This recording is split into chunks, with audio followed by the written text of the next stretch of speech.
Hey guys, a while back I asked you to send through your questions and concerns about heading into year 12, and honestly so many of you were thinking about the same things. So today I'm going to be answering the biggest questions that came up, addressing things like time management, avoiding burnout, balancing your priorities, the right mindset to be in, and giving you some practical English advice you can apply to your writing. If you're going into year 12, you have a massive year ahead of you. It's the final stretch and it's normal to feel overwhelmed or unsure about how you're going to navigate everything.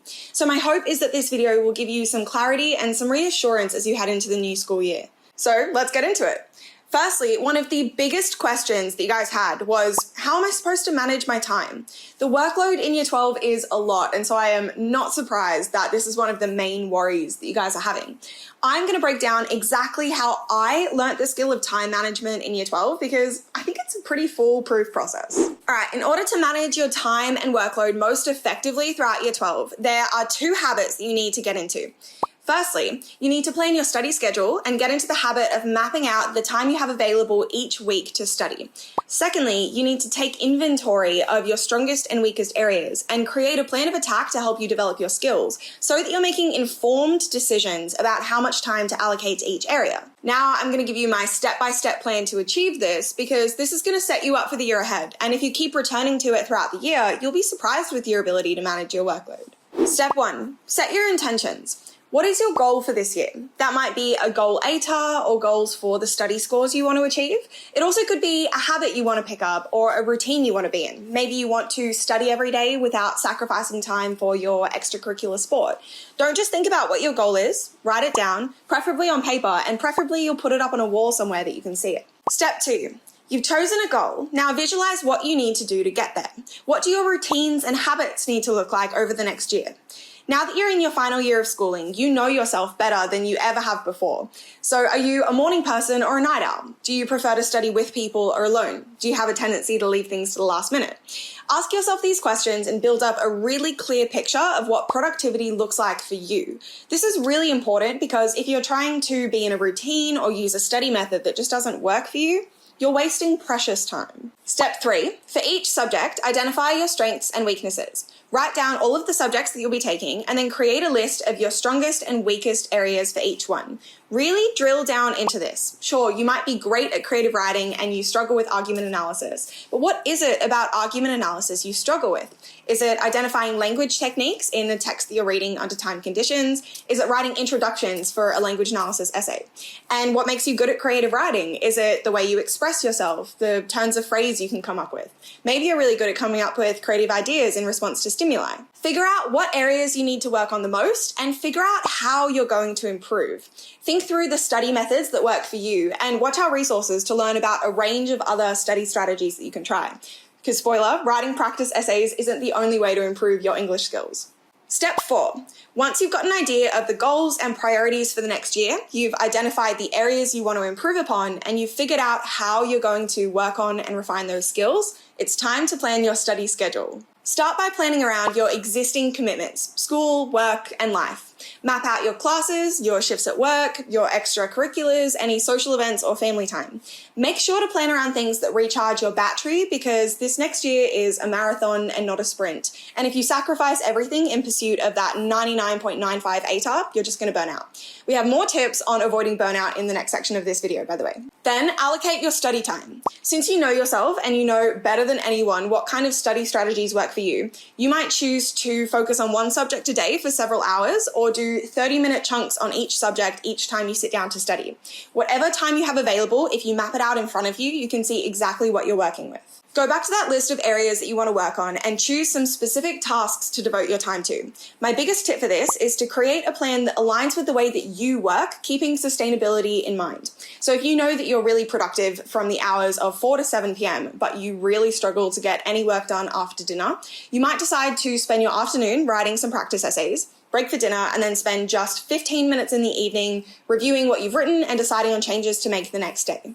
Okay, another question that so many of you had was how to avoid burnout. This is such a big challenge for so many students because many of us don't know how to give our all to our studies without overexerting ourselves. The trick is to find a balance, a level of effort that you can apply to your studies that is sustainable while still helping you achieve the results that you're aiming for. So to follow on from what we were just talking about, the first pillar of avoiding burnout is managing your time well and planning your study schedule around the things that recharge your battery.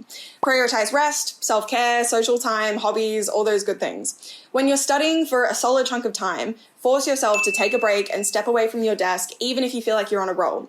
Keep a list of the tasks you need to complete, upcoming deadlines, revision you need to do, so you feel like you can stay on top of your work and avoid that overwhelming feeling of falling behind. But taking that idea a step further, beyond just planning your study schedule, you should build your mindset around balance, rest, and sustainability, and let that shape how you approach the year. When students are focused on a particular goal, a grade or an ATAR, it's really easy to let self-care fall down the priority list. And often you don't realize the impact of that until it's too late. You're exhausted, unmotivated, stressed out, and your grades start to suffer because of it. Pouring 110% of yourself into your studies is actually counterproductive. Check in with yourself each day and ask yourself how much energy you realistically have to give to your schoolwork and how much energy you have to save for yourself. Remember, control what you can and give it your best, but try to take unnecessary pressure off yourself. I know that can be easier said than done. There's nothing like knowing that you tried your hardest and you did the very best you could. And yeah, generally the more effort you put in, the better your results will be if you can do it in a sustained way.